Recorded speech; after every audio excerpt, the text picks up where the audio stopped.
10장 7절 8절 말씀입니다. 그러나 내가 너희에게 실상을 말하노니 내가 떠나가는 것이 너희에게 유익이라. 내가 떠나가지 아니하면 부예사가 너희에게로 오시지 아니할 것이요 가면 내가 그를 너희에게로 보내리니.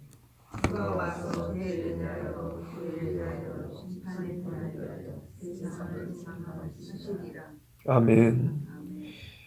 예수님이 내가 떠나가는 것이 유익이고 떠나가면 성령을 보내주신다 그랬습니다. 그렇죠? 왜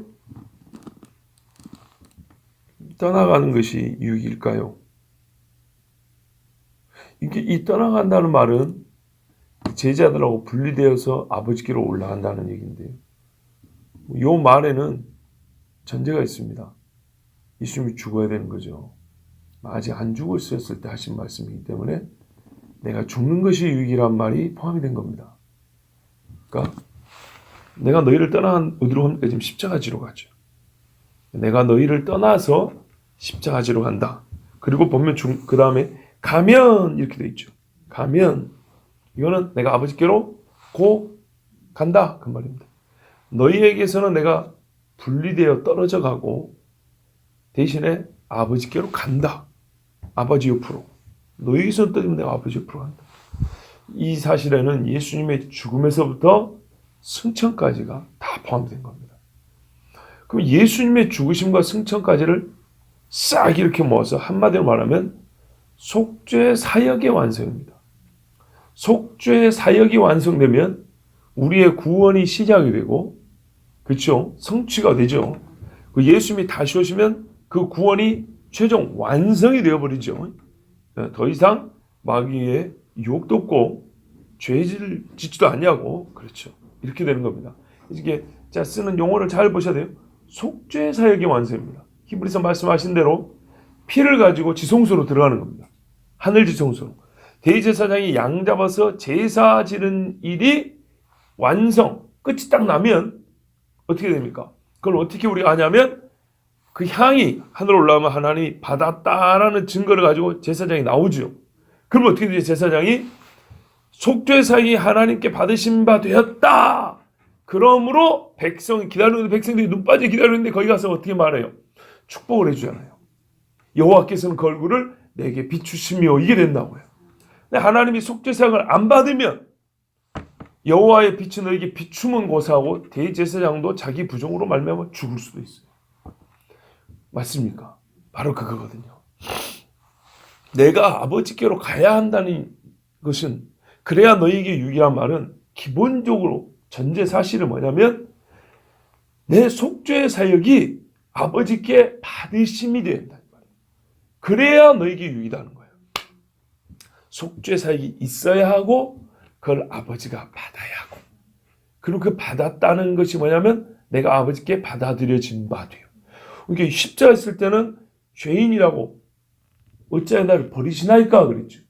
버리셨는데 피 흘려 속죄 사역을 마쳤을 때는 그 피를 가지고 하늘 지성소 올라갈 때는 아버지가 내게 오라 그런다고. 너는 내 오른편에 앉아 있으라. 네 원수를 네 발판 되게 만들 때까지 앉아 있으라 그런다고. 이렇게 아들이 아버지 보좌 우편에 받아들여지면 우리의 속죄를 위한 사역은 완성이 되므로 우리는 어떻게 해요? 죄의 사함의 은총을 이제는 누리죠. 그렇죠. 요래서 유익이라는 겁니다. 그리고 더하여 죄의 사함의 은총을 받은 자에게만 내려지는 복이 있어요. 이게 무슨 말이냐 하면 우리가 죄의 사함을 받지 못한 상태에서는 마귀의 지배 아래 있고 죄의 종노릇한 데 있죠. 그거 인정해야 됩니다. 무슨 말이냐? 죄의 종노릇한 자가 무슨 복을 받겠어요? 죄의 종노릇한 데서 벗어나는 것이 복이고 벗어난 깨끗한 상태에 있어야 하나님이 주시는 복이 부어진다고요. 깨끗한 그릇을 준다면서요. 그거거든요. 근본적인 변화는 뭐냐면 더러움에서 깨끗함을 입는 복이요. 그리고 깨끗한 자에게라야 부어지는 복이 있다고요. 더러운 상태에서는 줄 수 없는 복이 있어요. 왜? 더러워져 버리니까. 깨끗하게 쓰지를 못하니까. 그리고 더러운 상태에서는 이 더럽다는 말은 육체의 때 정도라는 게 아니라 이 속마음의 부정하기 때문에 그 복을 받아들이지도 않아요. 그래서 일단은 우리에게 깨끗하게 정결하게 하시는 복을 받으면 그 이후에 깨끗한 상태에서 부어주시는 생명을 얻고 더 풍성히 얻게 하려 합니다. 예, 더 풍성한 생명을 받아 누리게 하는데 이제 누가 오셔야 돼요? 성령이 오시는 거죠. 우리를 깨끗하게 하시고 주님께 승천하시면 이 깨끗한 자에게 더 강력한 권능을 주시고 예수 증인된 삶을 살 수 있도록 성령이 오신단 말입니다. 그러니까 말하고 너희에게 유익이라 그랬다고요. 그래서 성령이 제자들 120명의 예수 믿고 구원받은 자들에게 성령이 임할 때는 어떻게 됐습니까? 그들의 마음이 한량없이 기뻤고 능력이 넘쳐났고 담대했고 서로를 향하여 기쁨과 즐거움으로 마주하며 하나님을 찬송하여 높이는 정말 가는 곳곳마다 예배가 일어났죠. 부흥이 일어났죠. 바로 그겁니다. 그래서 예수님 말을 너희에게 유익이라 그랬어요. 속죄사역이 완성됐다는 하나님이 받아주신다. 그리고 받아주심으로 말미암아 너희는 죄의 문제를 가지고 두려워할 필요도 없고 하나님 앞에 이제는 우리가 어찌 의로움으로 설 수 있는가 이걸 염려할 필요가 없다. 내가 끝을 내고 완성한다. 더하여 성령이 임하여 이제는 너희는 어떻게 해요? 생명이 더 풍성한 능력을 받아 살아가게 될 것이니 무엇이 말까요? 제가 잘못 말했네요. 너에게 유익이 되는 것이 당연하다. 예수님이 이제 이렇게 말씀해 주시니 우리가 그 12명의 제자라면 솔직히 이 말씀이 성령이 내리기 전까지는 확실히 깨닫지는 못할더라도 이게 지금 우리에게 좋은 뜻으로 하신 말씀이라는 건 분명하죠. 그렇습니다. 근데 두 번째요. 우리 주님이 본문에서는 이거는 이제 제가 지금 말씀드린 거는 전제사항이에요. 예수님의 말씀하신 표면적으로 하신 말씀에 속에 들어있는 진실인데 이제 예수님이 겉으로 하신 말씀은 어째서 유익이라고 그러냐면 세상을 책망하실 것이기 때문에 유익이다 그랬어요. 이거 중요합니다. 여기서 우리가 언제는 복 준다는 것도 책망 이러면 안 되고요. 대상이 달라요. 그래서 너희에게 유익이고 세상을 책망한다 그랬어요.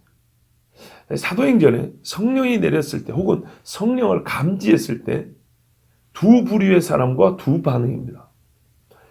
120명이 기도했던 사람들에게 성령이 내리고 그들이 성령의 임재를 체험했을 때하고 베드로가 그 예루살렘에 오순절 때 모였던 수많은 유대교인 내지는 유대인들 앞에서 성령의 권능으로 기적을 행하고 복음을 전했을 때 그들이 받아들인 것은 다릅니다. 그들은 책망이었습니다. 그들에게 책망이었어요. 그래서 어떻게 했죠? 어찌할꼬 형제들아 우리가 어찌할꼬 이렇게 됐죠. 바로 그겁니다. 예수님 하신 말씀이 세상에 대해서는 내가 책망하리라. 크게 세 가지. 죄에 대하여 의에 대하여 심판에 대하여. 이 구체적인 건 내일 듣는데요. 일단 주목할 게 뭐냐면 대상은 세상이고 성령이 하시는 일이 책망이라는 겁니다. 자, 예수님이 떠나가면 일단 이거부터 보자고요. 예수님이 떠나가면 두 가지 사실이 일어나는데요. 아까 전제되는 사실 속에 내포되는 것은 예수님의 속죄사역의 완성이고 그걸 하나님이 받아주심이라고 했어요. 근데 이제 이것이 전제가 되면 예수님이 보내는 이, 그렇죠? 우리가 14장에 이미 봤죠. 보내는 이가 있는데 성령이라고 그랬어요.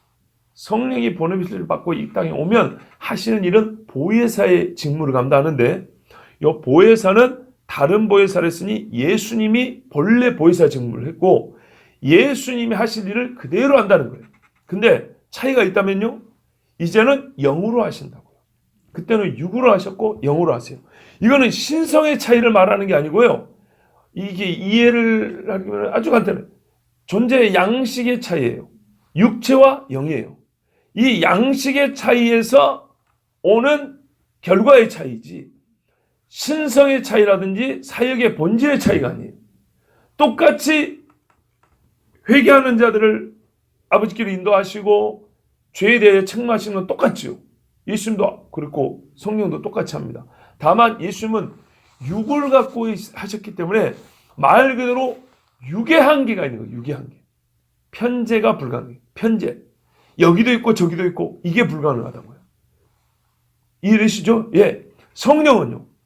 여기도 있고 저기도 있고 밤이나 낮이나 우리는 밤이고 저기는 낮이더라도 똑같이 임하고 모든 사람에게 동시적으로 역사를 한단 말이에요. 근데요. 그러면 예수님은 꼭 육이 거기 가야 역사냐? 아니에요. 병든 자를 예수님이 말씀으로도 고치셨어요. 그렇죠. 내가 육이 여기 있지만은 예수님도 뭐랄까요? 저기 누굽니까 거기 왕의 신하의 종 그러니까는 그 아들 열병난 애기 있잖아요.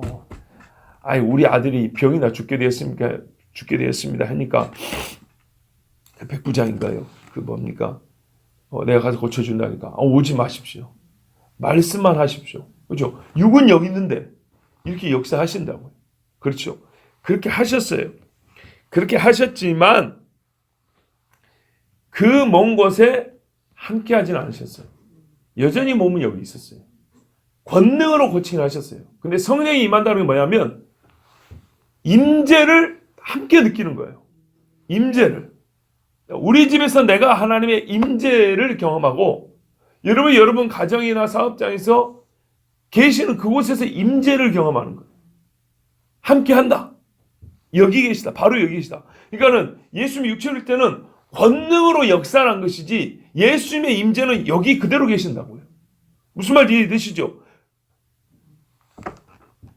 전에 집사님 다시 한번 봐보세요. 전에 집사님이 한신 아파트에 계신다고요. 여기 벽산에는 안 계신다고요. 근데 권능은 행할 수 있어요. 권능은 물건 시키면 돈 주면 배달은 여기 마트에서 해준다고요. 그렇죠? 권능은 행해 준다고. 내가 돈 가진 힘을 사용할 수 있다고요. 근데 임재는 아니라고요. 한신 아파트 계신다고요. 근데 성령에 계시면 어떻게 되냐면 한신 아파트에 계시면서 동시에 벽산 아파트에 계신 거 이렇게 된다고요. 편만하게 임재한다. 이게 편재예요. 편재. 그래서 미국 교회 하나님 계세요. 한국 교회 하나님 계세요. 우리 집에 계세요. 저기 계세요. 똑같이 말씀하는 거예요. 요 차이에요. 요 차이. 다른 거는 실상 차이가 없어요. 왜? 같은 하나님이에요. 만약에 신성의 차이가 있다면은 이거는 다른 역사가 일어날 거예요. 똑같은 역사인데요. 차이가 있다면 육을 갖고 오셨기 때문에 임재의 한계가 있다는 거예요. 육이 있는 곳에서만. 권능을 행할 수 있어요. 성령은요. 한국에 있는 성령이 기도하니까 아프리카에서 힘만 행해 준 게 아니에요. 아프리카의 임재라는 거예요. 우리와 함께 여기 계시는 거예요. 여기. 이런 식의 차이가 있는 거예요. 그래서 성령께서 임하시면 그래서 우리에게 유익인데 이제 이것은 우리 주님이 하신 말씀 안에 당연히 내포되어 있는 사실이고 앞에 말씀을 보면 왜냐하면 고와 같이 버려두지 않는다 그랬단 말이에요. 제가 이제 14장과 여기까지 말씀을 정리해 드리는 겁니다. 근데 이제 이참에는 우리 주님이 추가로 너에게 유익되는 게 있다는 거예요. 그게 뭐냐 했더니 너희에게 유익이라 했는데 세상을 책망한다고 그랬어요. 세상을 책망한 게 너희에게 유익이래요. 이 문제를 우리가 봐야 되는 거예요. 세상을 책망한다. 이게 무슨 뜻일까요? 말 그대로 책망은 책망이죠.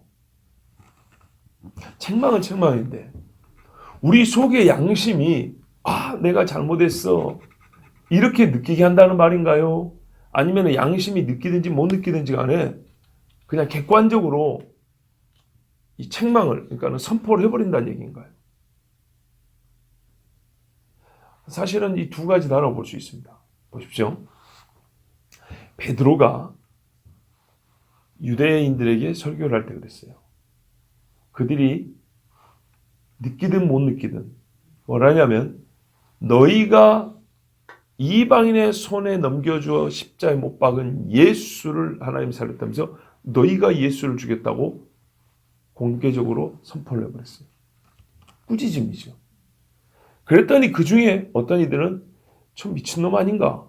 술에 취한 놈 아닌가? 이런 사람이 있었고 어떤 이들은 형제들아 우리가 어이하고 뭐 이 정도 아니고 아주 격하게 했겠죠. 막 엉엉 울면서 했겠죠. 이런 사람도 있었어요. 보세요. 첫 번째는 이겁니다. 객관적으로 세상을 꾸짖어 버린 겁니다. 생각해 보세요. 하나님이 자기의 아들을 죽인 세상을 우레와 같은 소리로 세상아 너희가 죄를 지었느니라 이렇게 외치는 거예요. 성령이 임하면 그래서 터가 요동을 하는 거예요. 예? 바울과 신라가 옥에 갇혔을 때 찬송가 옥이 딘들었죠. 찬송을 받았다는 의미로만 생각하면 곤란합니다. 옥에 가두지 말아야 될 사람을 가둬놨다는 얘기예요. 그래서 옥터를 흔들고 문을 열어버렸어요. 객관적으로 말하는 거예요. 세상 권력 앞에, 세상 앞에 말하는 거예요. 이들은 너희가 가둘 사람이 아니라 하고 흔들어버린 거예요, 하나님이. 바로 이겁니다. 암행어사 출두를 한번 생각하면 아주 쉽습니다. 암행어사 출두야 할 때 이 온 동네 사람들이 이 관원이 불의한 자라는 것, 국가의 힘, 즉 왕으로부터 지금 책망을 받는다는 것을 단박에 깨달을 수 있습니다. 그렇죠. 암행어사 갖고 귀로 속도 사또 당신이 조금 잘못했는데 다시 한번 생각 이런 식으로 하지 않습니다.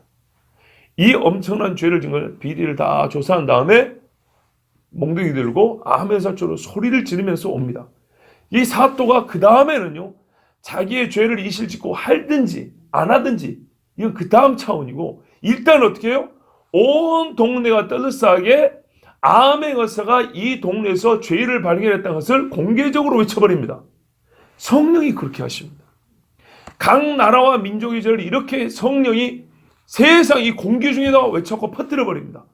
유대 예루살렘 그 한복판에서 퍼뜨려버리는 거. 땅을 흔들어버립니다. 이게 바로 세상을 꾸진다는 얘기입니다. 이것이 여러분 내 개인적인 사사로운 이익의 문제가 아니라요. 너희 제자 그리스도인들에게 여러분 이거는 기쁜 일입니까? 불쾌한 일입니까? 기쁜 일이죠. 하나님이 살아계시다는 증거예요. 여호와의 의가 나라는 첫 번째 증표가 바로 성령이 임하실 때 그 죄 지은 땅을 흔들어 사람들의 죄를 책망하시는 거예요. 공기를 진동하고 땅을 흔들어 버리고 그 다음에 어떻게 해요? 사람들의 이 속마음이 뒤집어지는 거예요. 그래서 성령이 책망하면 마음들이 예정으로 이렇게 180도 뒤집어지고 어떻게 해요? 예수 믿고 나오는 자가 있고 말 그대로 제자들에게 형제들아 우리가 의할꼬라고 묻습니다. 정말 평생의 죄를 졌던 사람들이 어느 날 우리에게 정말 별 볼 일 없는 나한테 와가지고 형제요 내가 그러면 어찌해야 되겠소? 라고 물을 때 여러분 심정이 어떻게 했어요? 너에게 유익이라. 내가 떠나가는 것이 너에게 유익이라. 왜? 성령이 와서 세상을 책망하실 것이므로 너에게 유익이라. 뭐가 만져졌어? 아니요. 영혼들이 돌아오는 거예요. 영혼들이. 이 세상에 하나님 살아계심이 내가 믿는 하나님이 옳다라는 것이 증명이 되는 거예요. 유익이죠. 세상에 이보다 좋은 일이 어디 있을까요? 우리가 예수 믿고 사니까 이제 그렇잖아요. 솔직히 진짜로 어디 갔을 때 말이죠. 지나가다가 전도하는 사람들이 있어가지고 이 사람들이 예수 복음을 증가를 보면 기분이 너무 좋아요. 그래서 막 사진도 찍어요. 이 어두운 골목길에서 찬양하는 사람도 있었어요. 옛적에 제가 핸드폰으로 이 롯데백화점 그 주차장에 이 실외 주차장이 있었어요. 거기 주차하고 그때 뭐 우리 집사람이 물건 살 때 하여튼 기다리면서 뭐 그랬던 게 있어요. 차를 옆에 세워놨는데 그 사창가 앞에서 토요일마다 와서 찬양하고 전도하는 분들이 있었어요. 아름다웠어요. 그리고 청량리 광장에서 전도하는 분들이 있었어요. 핸드폰으로 찍었어요. 그런 분들은 좀 담아놓고 싶어가지고. 멋지죠? 네. 이렇게 이 죄에 대하여 그분들은 사랑하는 마음을 했죠. 그런데 어떻게 해요? 이 세상에 성령께서 불의하다고 돌아와라고 책망하시는 내용이에요. 그런 것을 보면 우리 마음이 어떻습니까? 같은 신앙인으로서 참 감사하죠. 그런 분들이 있다는 게 감사하죠. 또 뭐 뿐만 아니라 다른 역사들에도 보면 역 앞에 터미널에 사람들 많은 곳에서 이렇게 찬양하고 이런 분들이 있어요. 그 몇 년 된 것 같은데 어떤 여자분이에요. 여자분 혼자 요 반쯤 되는 스피커 하나 들고 다니면서 혼자 찬양하는 분이 있어요. 공원에 앉아가지고 기타 치면서 기타를 참 잘 쳐요.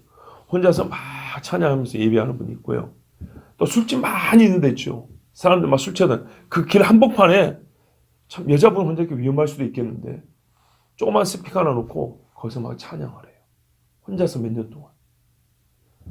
야, 이런 분들을 보면 한편 솔직히 부담스러워요. 내가 그리 못하니까. 그렇더라고요. 내가 그리 못하니까 부끄럽고 부담이 되더라고요. 근데 동시에 드는 마음이 뭐냐면 이런 사람이 있어서 고맙다. 이런 사람이 있어서 기쁘다. 진짜 말입니다. 그 술 마시고 막 토하고 어깨동무하는 사람들 중에도 한때 교회 다녔던 사람 많거든요. 그런 사람들이 이 연약한 여인이 혼자서 그 밤에 조그만 스피커를 놓고 막 기타 치며 찬양하며 하나님께 돌아오세요. 하나님 여러분 기다리고 계시면 이렇게 외치면 그 양심에 울림이 있고 말 그대로 성령의 책망의 소리가 들리지 않겠습니까? 성령이 임하지 않았다면 이런 일은 불가능합니다.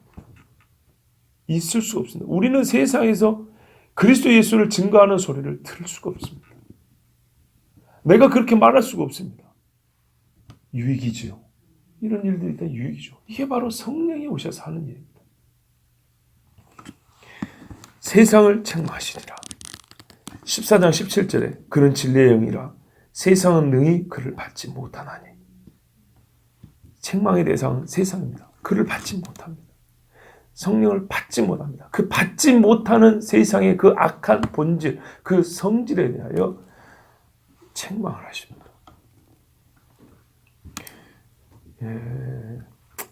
근데 우리가 이제 한 가지 조금 더 생각해야 될 게 뭐냐면 예수님이 이 땅에 오셨을 때 세상을 심판하러 오셨습니까? 구원하러 오셨습니까? 구원하러 오셨어요. 구원하러 오셨어요. 3장 17절에 아들이 이 땅에 온 거는 세상을 심판하려 하심이 아니요 구원하려 하심이라고 그랬어요. 아니 뭐 십자가 진 게 구원하러 오셨지 죽이려고 오신 거 아니잖아요. 바로 그 본질된 목적을 얘기해요. 근데 결과는 어떻게 됐죠? 결과는 구원하려 진 십자가를 받아들이지 않음으로 어떻게 되죠? 심판의 결과가 나타나는 거예요. 이게 9장 39절이에요. 거기서 예수님이 말하면 내가 온 것은 세상을 심판하려 하며 이렇게 됐어요. 목적이 다르다는 게 뭘까요? 이 예수님이 모순이라는 게 아니에요. 자, 모순이 아니고요. 예수님, 하나님은 모든 사람이 구원을 받으며 진리라는 지식에 이르기를 원한다 그랬죠. 그거거든요. 구원하려고 자기 아들 주셨고 구원하려고 성경을 풀어 가르치셨고 구원하려고 십자가 집니다. 죽으라고 성경을 풀어 가르칩니까?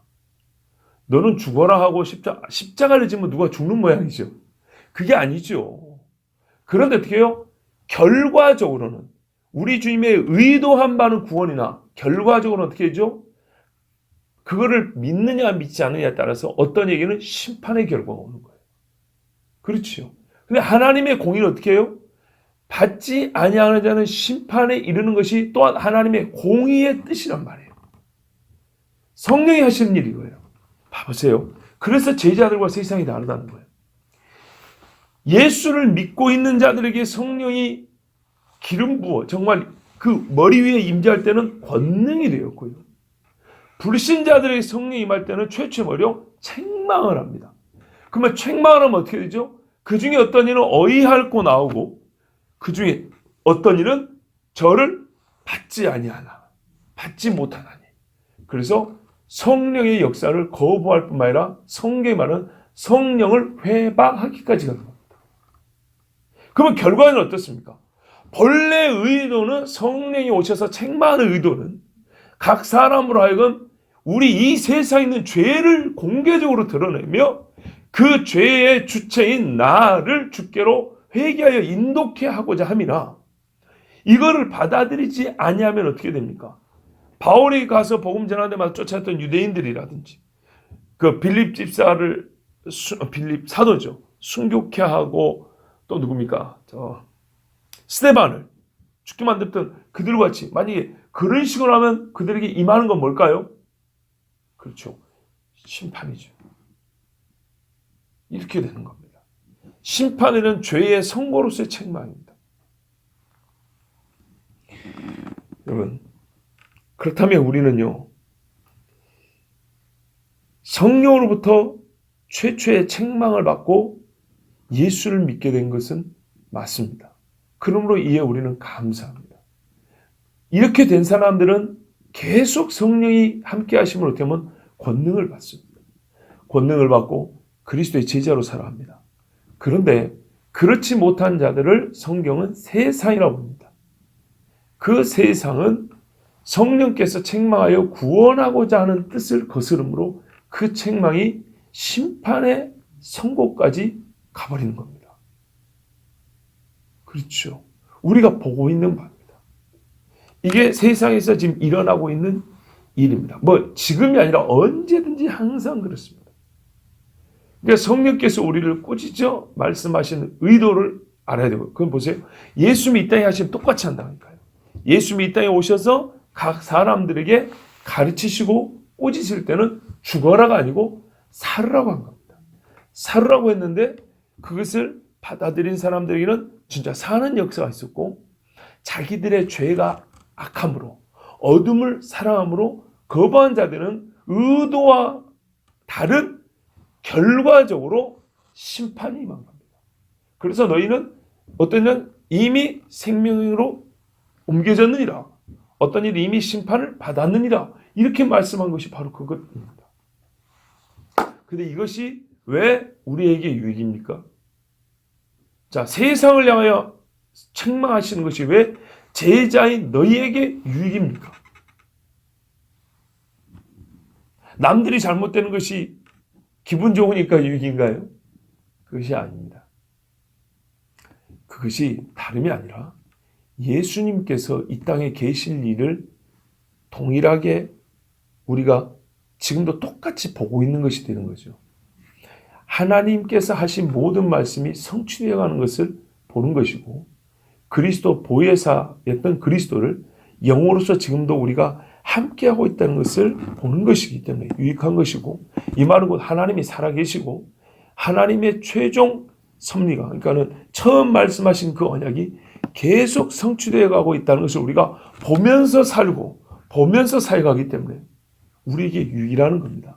만약 이게 딱 끊어져 버리면 우리는 처음 예수님 만났던 그 기억만 가지고, 지금은 공급하심이 없는데 그때 그 기억과 그 추억만 가지고 진짜 인간의 육은의 힘으로만 버티고 살아가야 되는 겁니다.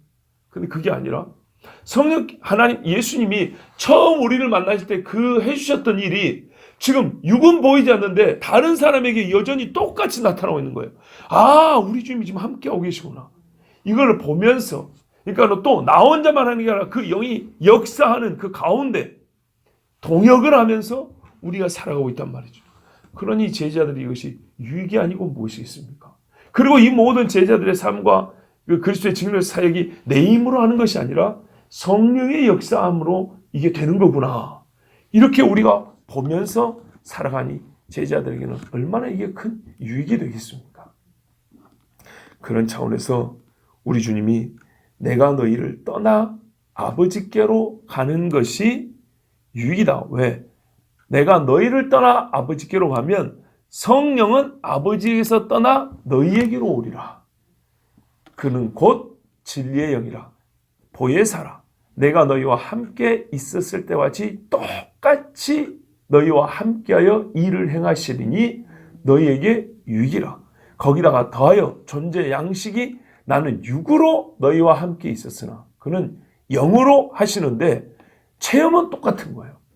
나와 함께 한다는 임재 이 감도 똑같은 거예요. 똑같은데 어떻게 해요? 더욱 광범위하게 전 세계적으로 역사하시니 그것을 너희가 보면서 나의 증인으로 살아가니 사역을 감당하니 너에게 유익이라. 그래서 뭡니까? 직접적으로는 제자들에게 권능으로 임하니까 유익이지만 또한 한편으로는 세상을 책망하시는 그것을 너희가 보는 것인데 그것도 너희에게 유익이라. 이렇게 말합니다. 왜라고요? 세상을 책망하심으로 믿는 자의 수가 더해가니 유익이고, 세상을 책망하심으로 그리스도를 거부하는 자들에 대한 하나님의 공의로운 심판이 나타나니 역시 하나님은 살아계신다. 우리 주님의 약속을 지키신다는 확신을 얻으면서 우리가 이 사명을 감당할 수 있으니 그 또한 유익이고, 그렇죠. 예, 이래서 예수님은 제자들에게 성령이 임하실 것을 말씀하시고 성령이 오시는 것이 유익이라고 가르쳐 주신 것입니다. 그런데 이제 우리가 우리 주님이 뒤에서 말씀합니다. 죄에 대하여, 의에 대하여, 심판에 대하여 구체적으로 세상을 책망하시니 말씀 듣습니다. 이제 내일은 제자들에게 유익이라는 차원하고는 조금 거리를 좀 두고요. 세상을 향하여 하시는 이 세 가지 책망 그 자체가 일단 1차적으로 세상에게 주는 거잖아요. 그죠? 세상에게. 세상의 죄. 세상에 대하여 의를 가지고 책망하시고 심판을 가지고 책망하시는 이 말씀. 그러니까 아메가서 출두할 때 그 사도들의 관원들의 죄를 읊는 것처럼 이것이 구체적으로 어떤 것인지 우리가 듣도록 하겠습니다. 그렇게 되었을 때 한편 우리는 성령과 더불어 불신자에게 복음을 전할 때 말이죠. 그 사람들이 무엇을 들어야 하는가? 성령으로부터 정말 어떤 하나님의 음성을 들어야 되는가를 우리가 또 배울 수 있습니다. 일단은 여러분 우리가 세상이 아닙니다. 예수님 지금 말씀하고 있는 세상이 아닙니다. 우리는 너희라고 부르는 그리스도의 제자입니다. 나는 적어도 그렇게 믿습니다. 그러면 우리가 오늘 받아들여야 될 말씀은 너에게 유익이라. 어째서 유익이냐?